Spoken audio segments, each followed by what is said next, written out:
Good morning, good afternoon, good evening. This is Property Manager 101, and today we'll be discussing best practices for investors that are looking for a property manager. If you've not already done so, please watch my disclosure video as well as my why I do this video. And if you found this video helpful and learned something new, please don't forget to like, subscribe, and turn on those notifications. This video will apply best for any investors that are looking or needing a property manager. For those of you that are not sure what I'm referring to or not sure of this process, here's what I'm referring to. Many investors, and it could be local or out of state, for example, will look to hire a local property manager in a market or submarket that they're investing in. Oftentimes, these are single family homes, but they can also be smaller multifamily properties as well that may require a property manager, but the site's too small to have an on-site property manager or on-site team.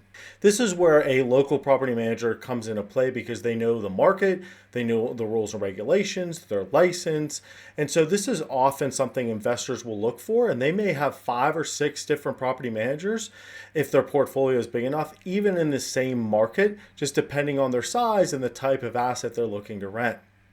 Number one best practice for investors to keep in mind when looking for a property manager, make sure that property manager has experience in line with what your asset needs. What I'm referring to is you really want to make sure that property manager that you're considering has experience in that market or submarket with that type of rental rate that you're looking to achieve within your asset. Also to make sure that they have experience with that asset strategy type.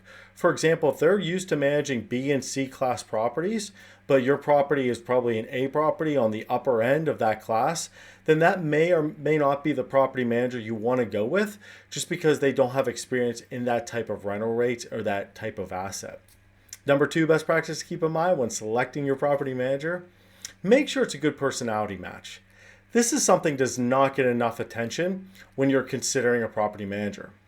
Is this someone that you feel that can be upfront and transparent with you? If there's a problem, are they good at handling stress? Does their personality type match with yours as an investor?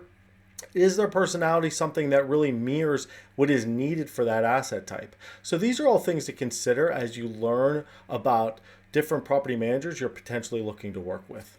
And the last best practice to keep in mind when looking for a local property manager, fee structure. Is their fee structure something in line that you're needing for your asset type? Typically, there's 3 different types of fee structures when it comes to a property manager. You either will have one that'll be based off a percentage of the scheduled rent, a flat fee, or a hybrid of the two. Now, if it's a hybrid of the two, typically it's not as high of a percentage as if it's based solely off percentage, or not as high of a flat fee if it's solely based off a flat fee. Typically those two are lower, or it's a little bit of both. That is the least common. Typically it's either a flat fee or a percentage based solely. Now, it is a good thing if you're in a good market if it's based off of a percentage. And keep in mind, if you're looking to raise your rates quickly over the next couple of years, if their property management agreement they have with you is based off a percentage, that is a good thing because then they're very motivated to look to push rents when it comes to renewal offers or new lease offers. So that is a good thing. But if you're looking for more stability, more of an occupancy focused, then a flat fee may be something that works better for you. And these are different things to keep in mind. Sometimes I've had conversations with investors where they wanted a flat fee, but I asked the question to them, they were really not able to answer. What is motivating that property manager then if you're looking to push rents in the upcoming years, if you're just wanting them to charge you a flat fee for a period of time? And the answer is really nothing at that point if you're looking to grow your rents. So there's definitely some things to keep in mind with the fee structure to make sure it's in line with your asset. If you do have any questions about this video or any of my videos, feel free to comment below. I'll be happy to address them for you. And hopefully you found this video helpful and learned something new. If so, please don't forget to like, subscribe, and turn on those notifications. Happy leasing!